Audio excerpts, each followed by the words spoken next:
එකගතාවයකට පැමිණීමට හෝ හෝමුස් සමුද්‍ර සන්ධිය විවෘත කිරීමට ඉරානයට ඇත්තේ තවත් පැය 48ක් පමණ බව ඇමරිකානු ජනාධිපති ඩොනල්ඩ් ට්‍රම්ප් පවසනවා.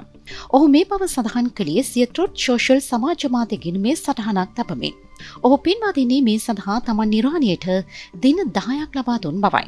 මේ වන විට කාලය ගෙවී යමින් පවතින බවද ඔහු අවධාරණය කර තිබෙනවා.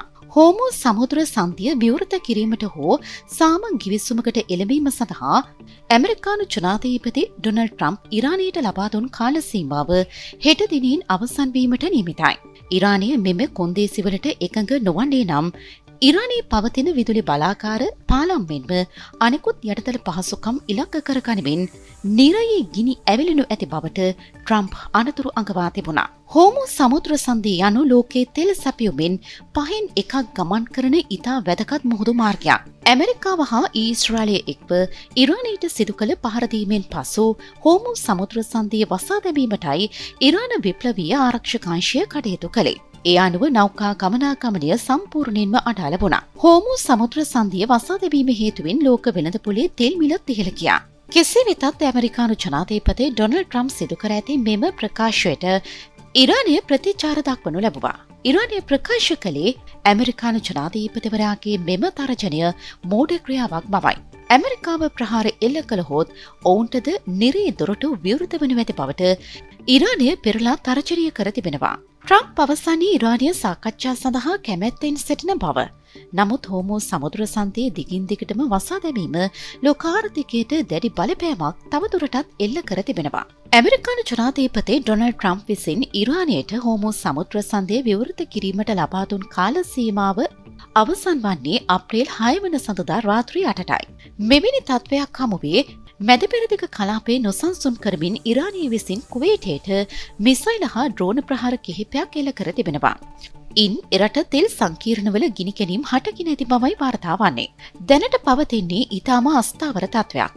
ට්‍රම්ප් පවසන්නේ ඉරානය සාකච්ඡා සඳහා කැමැත්තෙන් සිටින බවවත් හෙට වන විට ඉරානය සමුද්‍ර සන්ධිය විවෘත නොකළහොත් යුද්ධය තවත් දරුණු මුහුණුවරක් ගනු ඇති බවට යුද විශ්ලේෂකින් පවසනවා. යම් හේකින් ඉරානය හෝමුස් සමුද්‍ර සන්ධිය විවෘත නොකළහොත් හා සාම ගිවිසුමකට එකඟ නොවුණහොත් ලෝක දේශපාලනය හා ආර්ථික ක්ෂේත්‍රවල ඉතා දරුණු ප්‍රතිවිපාක රැසක් ඇතිවිය හැකි.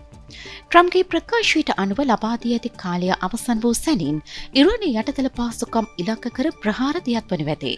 ඉරානයේ විදුලි බලාකාර මෙන්ම ස්වභාවික වායු මධ්‍යස්ථාන විනාශ කිරීම හරහා මුළු රටම අඳුරේ තැබීමට ඇමරිකාව උත්සාහ කරනු ඇති බවටයි යුද විශ්ලේෂකින් පවසන්නේ.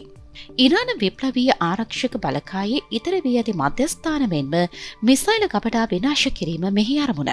ලෝකයේ තෙල් සැපයුමින් 20%ක් පමණ ගමන් කරන්නේ හෝමුස් සමුද්‍ර සන්ධිය හරහායි. හෝමුස් සමුද්‍ර සන්ධිය දෙකින් දිගටම වසා තැබුවහොත් තෙල් මිල බැරලයක් ඩොලර් 150-200 සීමාවටත් ඉහළ යා හැකියි. මේක ශ්‍රී ලංකාව වගේ රටවල ඉන්ධන මිලට වගේම භාණ්ඩ මිලට ඍජුවම බලපානවා. කෙසේ වෙතත් ඇමරිකාව ඉරානයට පහර දුන්නොත් ඉරානය විසින් කලාපයේ ඇති ඇමරිකානු හමුදා කඳවුරුවල් වලට මෙන්ම ඊශ්‍රායලයට මිසයිල් ප්‍රහාර එල්ල කළ හැකියි. දැනටමත් ඉරානයේ ඉහළ පෙළේ නායකින් රැසක් ඉලක්ක කර ඇති පසුබිමකදී මෙවැනි දරුණු ප්‍රහාර මාලාවකින් පසු ඉරාන රජය සම්පූර්ණයෙන්ම බිඳවැටීමට හෝ නව පාලනයක් සඳහා මඟ පෑදීමට ඉඩ ඇති. කැටියෙන් කියවොත් හෝමුස් සමුද්‍ර සන්ධිය විවෘත නොකළහොත් ඇමරිකාව පවසන පරිදි ඉරානයට නොපෙනෙන විනාශයකට මුහුණ දීමට සිද්ධ වෙනවා.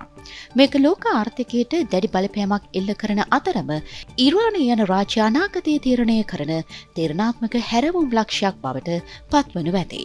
අප්‍රේල් 6 වනදායින් පසු තත්ත්වය ගැන ඔබේ අදහස කුමක්ද?